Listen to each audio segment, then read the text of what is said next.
ንቃተ ህግ የኢፌዴሪ ፍትህ ሚኒስቴር ከፋና ሚዲያ ኮርፖሬሽን ጋር በመተባበር ለማህበረሰቡ ንቃተ ህግ ይፈጥራል። የአውሮፓ ህብረት ለኢትዮጵያ የወንጀል ፍትህ አስተዳደር ባደረገው የገንዘብ ድጋፍ የቀረበ ዘውትር ሰኞ ረፋድ 5:30 ይቀርባል። ንቃተ ህግ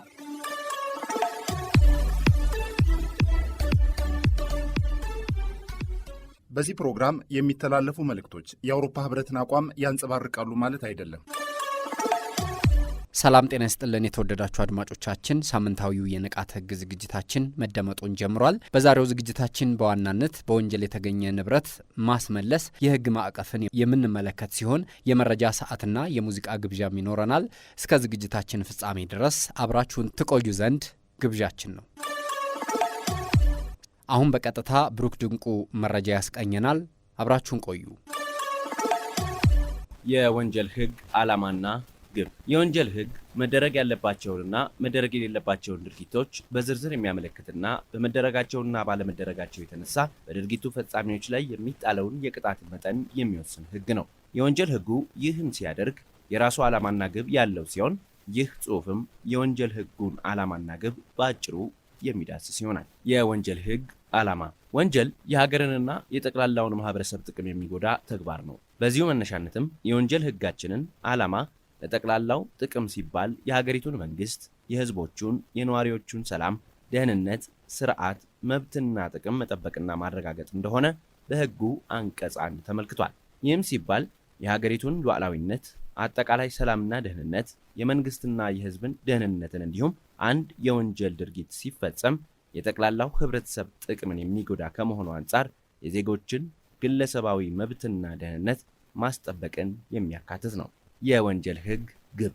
የወንጀል ህጉ የተጠቀሰውን ዓላማ ለማሳካት የሚያስችሉትን ግቦችም ያካተተ ነው። የወንጀል ህጉ ዋነኛ ግብ ወንጀል እንዳይፈጸም መከላከል እንደሆነ በወንጀል ህጉ አንቀጽ 1 ተደንግጓል። ይህንን ግብ ለማሳካትም የወንጀል ህጉ ወንጀሎችንና ቅጣታቸውን በቅድሚያ በመደንገግ ሰዎች ድርጊቶቹን ከመፈጸም እንዲቆጠቡ ማስጠንቀቂያ ይሰጣል። ሆኖም ማስጠንቀቂያ ብቻውን በቂ ላይሆን የሚችልበት ሁኔታ መግጠሙ የነባራዊ ዓለም ሀቅ ነው።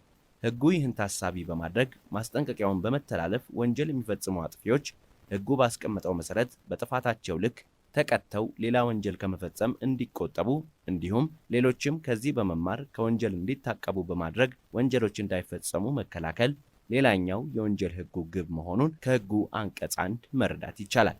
ይህ ማለት ወንጀል ፈጻሚዎችን መቅጣት አንድም ወንጀል ፈጻሚዎች በሚጣልባቸው ቅጣት ታርመው ወይንም ተምረው በሚወጡበት ጊዜ ተመልሰው ወደ ሌላ ወንጀል ተግባር እንዳይገቡ የማድረግ ሚና የሚኖረው ሲሆን በሌላ በኩል ደግሞ ሌሎች ሰዎች ወንጀል ከመፈጸም እንዲቆጠቡ ማስተማሪያ ይሆናል። ወንጀል የጠቅላላውን ማህበረሰብ ብሎም የሀገርን ሰላምና ደህንነት የሚጎዳ ተግባር በመሆኑ በሀገራችን ወንጀልን መከላከል፣ ሰላምና ደህንነትን ማረጋገጥ፣ ወንጀል ተፈጽሞ ሲገኝም አጥፊዎችን ማረም ብሎም ሌሎችን ማስተማር ዓላማና ግብ ያለው የወንጀል ህግ በስራ ላይ ይገኛል። በመሆኑ ሁሉም የማህበረሰብ ክፍል የህጉን ዓላማና ግብ በመገንዘብ ለህጉ ዓላማና ግብ መሳካት የራሱን አስተዋጽኦ ማበርከት ይኖርበታል። ከፋና ሚዲያ ኮርፖሬሽን ንቃተ ህግ ነው እየተደመጠ የሚገኘው። አብራችሁን ስላላችሁ እናመሰግናለን። ወደ ዕለቱ ዋና ጉዳያችን እንሻገራለን። በወንጀል የተገኘ ንብረት ማስመለስ የህግ ማዕቀፍን በተመለከተ ከፍትህ ሚኒስቴር የህግ ባለሙያ ጋብዘናል። አሁንም በድጋሚ አብራችሁን ቆዩ። ማንኛውም ሰው ከህገ ወጥ ድርጊት ማንኛውንም የኢኮኖሚ ጥቅም ማግኘት የለበትም።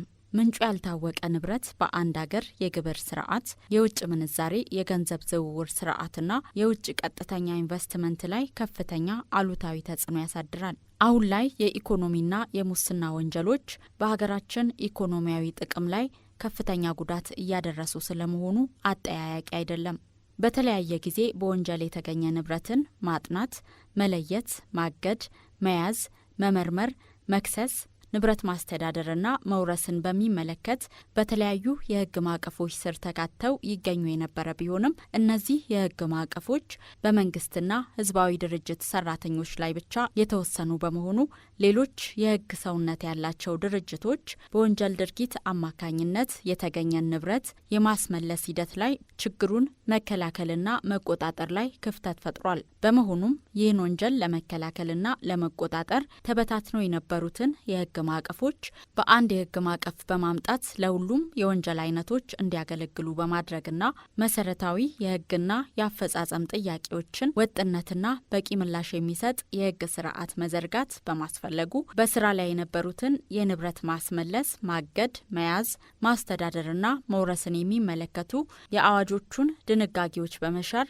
ልዩ የንብረት ማስመለስ አዋጅ ቁጥር 1364 2017 ስራ ላይ ውሏል። ይህ አዋጅ ከኢኮኖሚ ወንጀሎች፣ ከህገወጥ የገንዘብ ዝውውርና ከሙስና የተገኘውን ገቢ ማስመለስ ላይ ያተኮረ ነው። ስሜ መስፍን መኮንን ይባላል። በፍትህ ሚኒስቴር የንቃተ ህግ ትምህርትና ስልጠና ዳይሬክተሬት ምክትል ረዳት ጠቅላይ አቃቢ ህግ ነኝ። የንብረት ማስመለስ ማለት በቀጥታም ይሁን በተዘዋዋሪ ከወንጀል የተገኙ ምንጩ ወንጀል የሆኑ ንብረትን ከመውረስ ጋር የተገናኘ ነው ማለት ነው።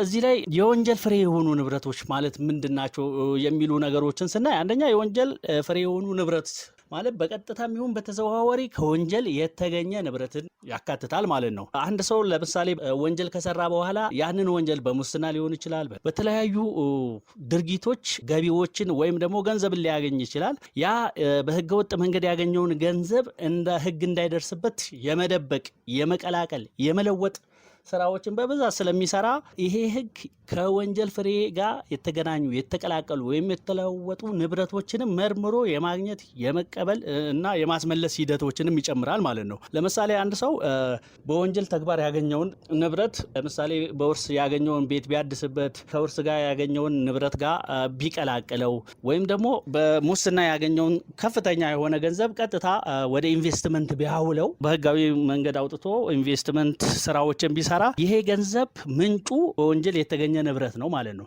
ሌላው ወንጀል ለመፈጸም የሚውል ንብረት የሚያፈራውን ፍሬና የሚያስገኘውንም ገቢ ይጨምራል ማለት ነው። አንድ ሰው ለምሳሌ ሐሰተኛ የገንዘብ ኖቶችን ማተሚያ ማሽን ቢያመጣ ያ ሐሰተኛ የገንዘብ ማተሚያ ማሽን ሐሰተኛ ገንዘብን ለማተም ወይም ደግሞ ለመስራት የሚገለገልበት ነው ማለት ነው። ስለዚህ በዛ ሐሰተኛ ማሽን የሚያትመው ገንዘብ ብቻ ሳይሆን ያም ሐሰተኛ ማሽን መወረስና መያዝ እንዳለበት ያስቀምጣል። ምንጩ ያልታወቀ ንብረትን ያካትታል ማለት ነው። ምንጩ ያልታወቀ ንብረትን ከማስመለስ ጋር በተያያዘ አዋጅ ቁጥር 1364 2017 አንቀጽ 5 ላይ በሙስና ወንጀሎች አዋጅ ቁጥር 881 ምንጩ ያልታወቀ ንብረት ኃላፊነት ያለባቸው አካላት እንደተጠበቁ ነው። በዚህ አዋጅ አንቀጽ 5 መሰረት ማንም ሰው በቀጥታም ሆነ በተዘዋዋሪ ያለው ንብረት ወይም የኑሮ ደረጃው አሁን ባለበት ወይም አስቀድሞ በነበረበት ስራ በሌላ መንገድ ከሚያገኘው ወይም ሲያገኝ ከነበረው ህጋዊ ገቢ የማይመጣጠን እንደሆነና የንብረቱን የኑሮ ደረጃውን ምንጭ በተመለከተ ምክንያታዊ የሆነ የወንጀል ጥርጣሬ በኖረ ጊዜ በዚህ አይነቱ የኑሮ ደረጃ ያለው ንብረት እንዴት ሊኖረው እንደቻለ ለፍርድ ቤት ካላስረዳ በስተቀር ንብረቱ ይወረሳል። በዚህ በወንጀል ህጋችንና ሌሎች የወንጀል ድንጋጌዎች በያዙ አዋጆችና ህጎች ላይ የወንጀል ቅጣቶችን አስቀምጠው ነገር ግን ንብረት መውረስን እንደ ቅጣት ያላስቀመጡበት ሁኔታ አለ ማለት ነው። ከነዚህ ድንጋጌዎች ጋር በተያያዘ ምንም እንኳን እነዚህ የወንጀል ህጎችና ሌሎች የወንጀል ድንጋጌዎች የንብረት መውረስን እንደ ቅጣት ባያስቀምጡም እንኳን በአንድ ወንጀል ምክንያት ያልተገባ ጥቅም ከተገኘ ወይም ደግሞ ያልተገባ ጥቅም ወይም ንብረት ለሌላ ሰው ካስገኘ ወይም ደግሞ በሌላ ሰው ላይ ንብረት እና ጥቅም ላይ ጉዳት ከተደረሰ በዚህ አዋጅ መሰረት የንብረት እንደሚወረስበት ያስቀምጣል ማለት ነው። ሌላው ምንድነው? ንብረት ሲወረስ አቃቤ ህግ ክስ መስርቶ ፍርድ ቤት ደግሞ ያ ንብረት ህገወጥ መሆኑን ወይም ደግሞ የወንጀል ፍሬ መሆኑን ሲያምንበት እንዲወረስ ፍርድን ወይም ውሳኔን ሲያስተላልፍ ነው። ነገር ግን አቃቤ ህግ ኦር ደግሞ ሚኒስተሩ የወንጀል ክስ ሳይመሰርት ከዛ ወንጀል ከፈጸመው ሰው ጋር ድርድር በማድረግ በወንጀል የተገኘ ንብረትንም ማስመለስ እንደሚችል ያስቀምጣል ማለት ነው።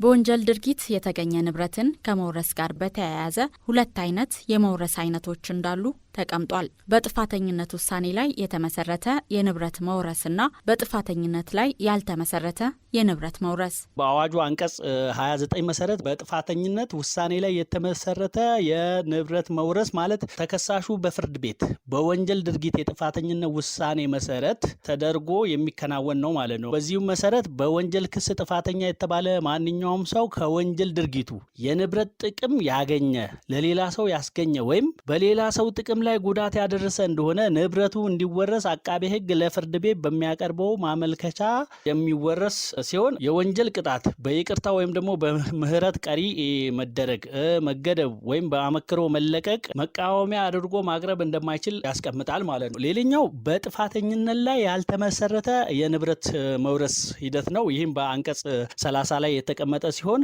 በወንጀል ክስ የጥፋተኝነት ውሳኔ ባይሰጥበትም ከድርጊቱ የንብረት ጥቅም ያገኘ ከሆነ ንብረቱ እንዲወረስ አቃቤ ሕግ ለፍርድ ቤት የሚያቀርበው ማመልከቻ በማቅረብ የሚከናወን ነው ማለት ነው። ነገር ግን በጥፋተኝነት ላይ ያልተመሰረተ የንብረት መውረስ ማመልከቻ ሊቀርብ የሚችለው በሚከተሉት ምክንያቶች ብቻ ነው በማለት በሕጉ ተቀምጧል። እነዚህ ምክንያቶች ምንድናቸው ብለን ስናያቸው፣ አንደኛ በወንጀል ድርጊት የተጠረጠረው ወይም የተከሰሰው ሰው ሲሞት፣ ሲያመልጥ፣ ሲጠፋ ወይም ወንጀል ፈጻሚው ሳይታወቅ ሲቀር ነው ማለት ነው። ስለዚህ በማንኛውም አይነት ሁኔታ ያንን ወንጀል የፈጸመውን ሰውዬ ለሕግ አቅርበን ማስቀጣትና በወንጀል ተጠያቂ ራሱ ማድረግ ካልቻልን፣ ነገር ግን ያ ግለሰብ በወንጀል የተገኘ ንብረቶችን አፍርቶ የተገኘ እንደሆነ አቃቤ ሕግ ክስ በመመስረት የሚወረስበት ሂደት አለ ማለት ነው። ሌላኛው በይርጋ ምክንያት የወንጀል ጥፋተኝነት ውሳኔ መስጠት ሳይችል ሲቀር ነው ማለት ነው። የተገኘው ማስረጃ ለወንጀል ስነ ስርዓት ተቀባይነት ያሌለው ሲሆን ወይም በዚህ ምክንያት ተከሳሹ ከቀረበበት የወንጀል ክስ ነፃ የተባለ እንደሆነ ነው ማለት ነው። በወንጀል ሕግ መሰረት አንድ ሰው ለተከሰሰ ሰው በሕገ መንግስቱ የተሰጡ መብቶች አሉት።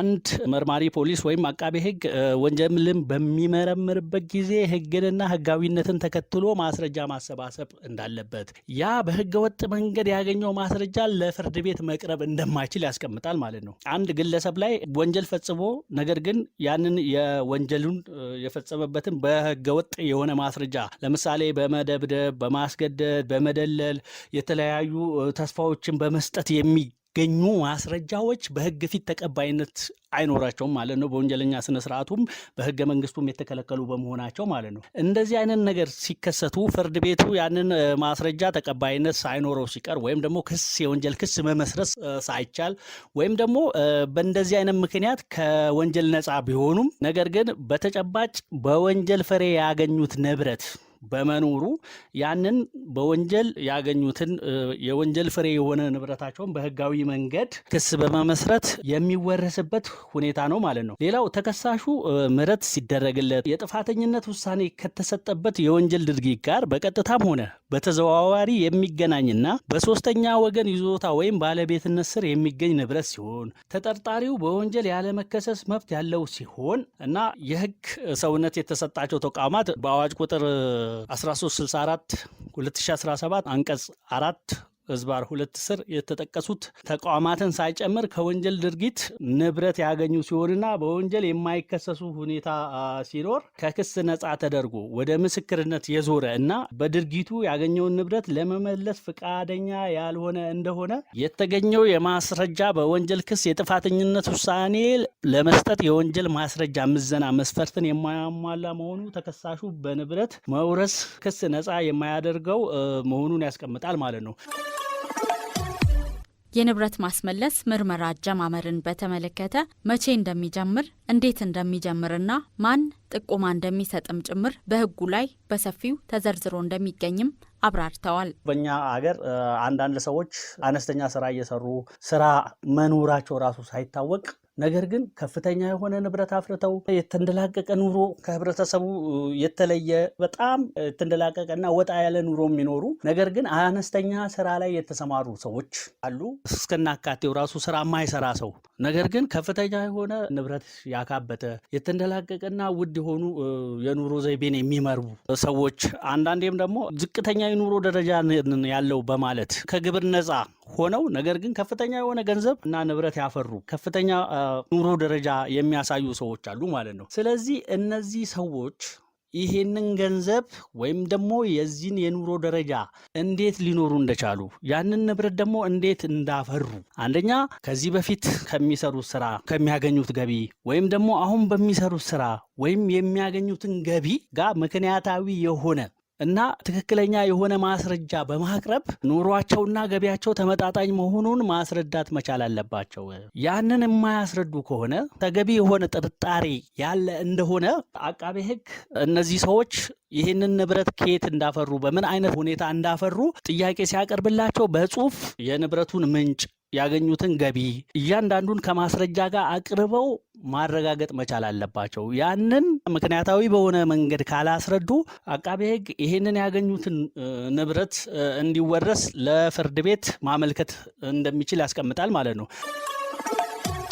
የሙስና ወንጀሎችን አዋጅ ቁጥር 881ን 2027 ድንጋጌዎች ላይ ምንጩ ያልታወቀ ንብረት ኃላፊነት ያለባቸው አካላት እንደተጠበቀ ሆኖ ብሎ አስቀምጧል ማለት ነው። በዚህ አዋጅ ላይ ምንጩ ያልታወቀ ንብረትን በተመለከተ በፊት የመንግስት ሰራተኛና ህዝባዊ የሆኑ ድርጅቶች የሚመሩትን ሰዎች ብቻ የሚመለከት ነበር። እነዚህ ህዝባዊ የሆኑ ድርጅቶችን ወይም ደግሞ የመንግስት ሰራተኞች፣ የመንግስት ተሿሚዎች ምንጩ ያልታወቀ ንብረትን በተመለከተ ህጉ ይገዛቸዋል። ንብረታቸውን የኑሮ ደረጃቸውን ፕሩቭ ማድረግ እንዳለባቸው ካላቸው የሥራ ኃላፊነት ከሚያገኙት ገቢ ጋር ተመጣጣኝ መሆኑን ማስረዳት እንዳለባቸው የሚገዛ ህግ ነበረ። ነገር ግን ይሄ መንግስት ሰራተኛና ህዝባዊ ድርጅቶች ላይ ብቻ የሚታይ ሳይሆን በተለያዩ የህብረተሰቡ ክፍል ላይ ያሉ የተለያዩ ህጋዊ ስራዎችን የሚሰሩ ሰዎችን ወይም ደግሞ ህጋዊ ስራ የማይሰሩትንም ሆኖ ከገቢያቸው ጋር የተገናኘ ማንኛውንም ሰው የሚመለከት ነው ማለት ነው። ስለዚህ ማንኛውም ሰው የኑሮ ደረጃውን የገቢ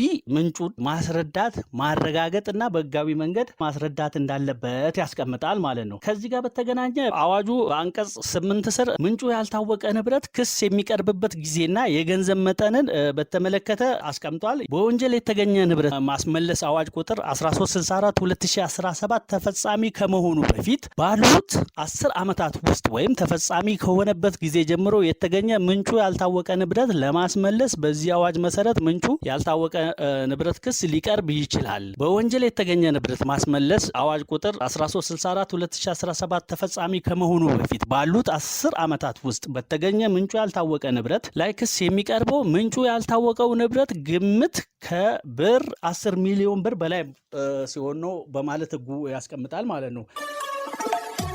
ሌላኛው ልዩ የንብረት ምርመራ ዘዴ ሲሆን ከወንጀል ድርጊት ጋር የተገናኘ ማንኛውም ንብረት መኖሩን የሚያመለክት ማስረጃ ለማግኘት አቃቤ ሕግ ወይም መርማሪ አግባብ ካለው ተቋም ጋር በመተባበር ልዩ የምርመራ ዘዴዎችን በመጠቀም ማስረጃ ማሰባሰብ እንደሚችልም ነግረውናል። አቃቤ ሕግ ወይም ደግሞ መርማሪ የንብረት ማስመለስ ምርመራ የሚጀምሩት አንደኛ በሕግ የወንጀል ምርመራ ስልጣን ከተሰጣቸው ተቋማት ወይም ከሌሎች የመንግስትና የግል ተቋማት በሚመጣ ጥቆማ ወይም መረጃ ሊሆን ይችላል። ሌላው መረጃ ያለው ማንኛውም ሰው በሚሰጠው ምክንያታዊና አሳማኝ የሆነ ጥቆማ ሲያቀርብ ከፋይናንስ ደህንነት አገልግሎት ወይም ከሌሎች ፋይናንስ ተቋማት የሚቀርብ ጥቆማ ወይም መረጃ ሲሆን በማንኛውም ሁኔታ ንብረት ማስመለስ ምርመራ ሊጀመርባቸው ይችላል የሚሉ በቂ ምክንያቶች ሲኖሩ የንብረት ማስመለስ ምርመራ እንደሚጀመር ያስቀምጣል ማለት ነው። የንብረት ማስመለስ ምርመራ በአጠቃላይ በሁለት አይነት መንገድ ሊደረግ ይችላል።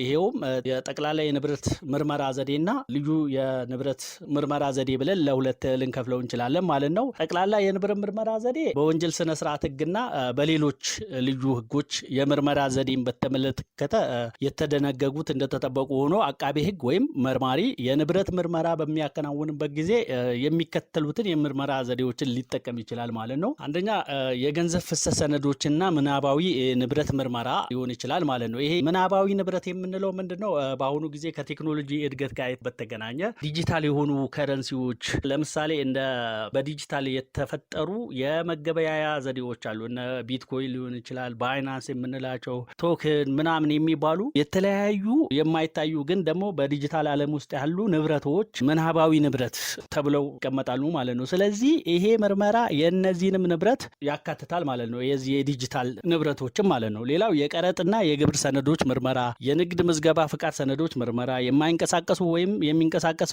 ንብረቶች ወይም ሪል ስቴትን የሚመለከት ማንኛውም ምርመራ፣ የጉዞ ሰነዶች፣ የፓስፖርት ወይም ወሳኝ ኩነቶች ሰነዶች ምርመራ፣ የሀብት ምዝገባ ሰነዶች ምርመራን፣ የካፒታል ገበያ መረጃዎችን ምርመራ ወይም ደግሞ ሌሎች ለንብረት ማስመለስ ሊያገለግሉ የሚችሉ ማንኛውንም ምርመራ ያካትታል ማለት ነው። ይህንንም ምርመራ ሲያከናውን በፍትሐ ብሔር ስነ ስርዓቱና በወንጀል ስነ ስርዓቱ የተቀመጡ እና በሌሎች የተቀመጡ ህጎችን በማክበር ጠቅላላ የምርመራ ዘዴን ያደርጋል ማለት ነው። በአዋጁ አንቀጽ 52 ላይ ከንብረት ማስመለስ ጋር በተያያዘ የሚፈጸሙ ጥፋቶችንና የሚያስከትሉትን ተጠያቂነት አስቀምጧል። ይህ አዋጅ እንደ ኃላፊነት ወይም ደግሞ እንደ ግዳጅ ካስቀመጣቸው መካከል አቃቤ ህግና ፖሊስ መርማሪዎች መረጃ በጠየቁ ጊዜ ማንኛውም ግለሰብ ተገቢውን መረጃ መስጠት እንዳለበት፣ የመንግስት ተቋማትም ይሁን ማንኛውም አካል ትክክለኛ መረጃ ማቅረብ እንዳለባቸው፣ ያንን መረጃ ደግሞ እንዳለ ማቅረብ እንዳለባቸውና የማቅረብ ኃላፊነት እንደተጣለባቸው በአዋጁ አንቀጽ 12 ላይ ተደንግጓል ማለት ነው። በዚህ አዋጅ መሰረት ያንን ማስረጃ ወይም መረጃ የማቅረብ ኃላፊነታቸውን ያልተወጡ እንደሆነ ወይም ደግሞ ማስረጃውን እንዲያቀርቡ ወይም እንዲገልጹ የተጠየቀ ማንኛውም ሰው ግዴታውን ያልተወጣ እንደሆነ ማስረጃውን እንዲያቀርብ አንደኛ ይገደዳል። በተጨማሪም ከ1 ዓመት በማያንስ ከ3 ዓመት በማይበልጥ ቀላል እስራት እንደሚቀጣ ያስቀምጣል ማለት ነው። ሌላኛው ማስረጃ የተጠየቀው ሰው ማስረጃውን የደበቀ፣ ሐሰተኛ ማስረጃ የሰጠ፣ ማስረጃውን ያጠፋ፣ ማስረጃ መጠየቁን ሚስጥራዊነት ያልጠበቀ እንደሆነ ከ3 ዓመት በማያንስ እና ከ5 ዓመት በማይበልጥ ጽኑ እስራት እንደሚቀጣ ያስቀምጣል ማለት ነው። ሌላው ማንኛውም ሰው በንብረቱ ላይ ፍርድ ቤት የሰጠውን የእግድ፣ የመያዣ፣ የማስተዳደር ወይንም ደግሞ የመውረስ ትዕዛዝ በመጣስ ትዕዛዙን የሚቃረን ማንኛውም ድርጊት የፈጸመ እንደሆነ ከ1 ዓመት እስከ 3 ዓመት በሚደርስ ቀላል እስራትና በንብረቱ ላይ የደረሰው ጉዳት ወይም ደግሞ ያልተገባ ጥቅም በሚኖር ጊዜ በደረሰው ጉዳት ወይም በተገኘው ጥቅም ልክ ከ10 እስከ 15 በመቶ የሚደርስ የገንዘብ መቀጮ ወይም ደግሞ ይህን ድርጊት የፈጸመው ወይም ትዕዛዙን የጣሰው የህግ ሰውነት ባለው አካል በሆነ ጊዜ ከ20 እስከ 30 በመቶ የሚደርስ የገንዘብ መቀጮ እንደሚቀጣ በአዋጁ ላይ ተደንግጓል ማለት ነው። በአጠቃላይ የንብረት ማስመለስ ህግ በኢትዮጵያ ሰዎች ከወንጀል ድርጊት የሚያፈሩትን ሀብትና ምንጩ ሳይታወቅ የሚያገኙትን ንብረት በመቆጣጠርና ሲገኝም ለመንግስት ተመላሽ እንዲሆን በማድረግ ወንጀል አትራፊ ስራ እንዳይሆን ማድረግንና ማህበራዊ ፍትህን ማስፈንን ዓላማው አድርጎ የጸደቀና ይህንን ዓላማ በሚያሳካ አግባብ ጥብቅ የሆነ የአፈጻጸም ስርዓትን የሚከተል የህግ ማዕቀፍ መሆኑን ህብረተሰቡ ሊያውቅ ይገባል። ከወንጀል ጋር የተገናኘ ንብረትን በህግ አግባብ መውረስ ወንጀለኞች በወንጀል ድርጊታቸው አማካኝነት ያገኙትን ንብረት በመንጠቅና በማሳጣት ከወንጀል ፍሬ ተጠቃሚ እንዳይሆኑ በማድረግ ሌሎች ከወንጀል ድርጊት እንዲታቀቡና ጉዳት የደረሰባቸው ንብረታቸው እንዲመለስላቸው ወይም እንዲካሱ ለማድረግ ያስችላል። ለዛሬው ያሰናዳነው የንቃተ ህግ ዝግጅታችን ያደመጣችሁትን ይመስል ነበር።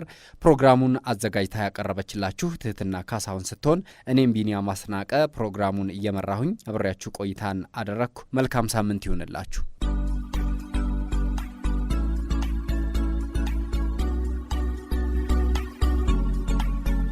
ንቃተ ህግ ንቃተ ህግ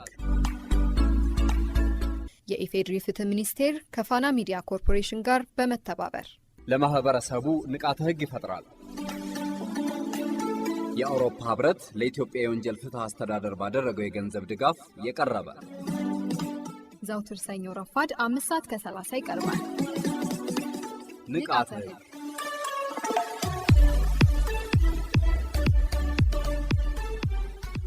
በዚህ ፕሮግራም የሚተላለፉ መልእክቶች የአውሮፓ ህብረትን አቋም ያንጸባርቃሉ ማለት አይደለም።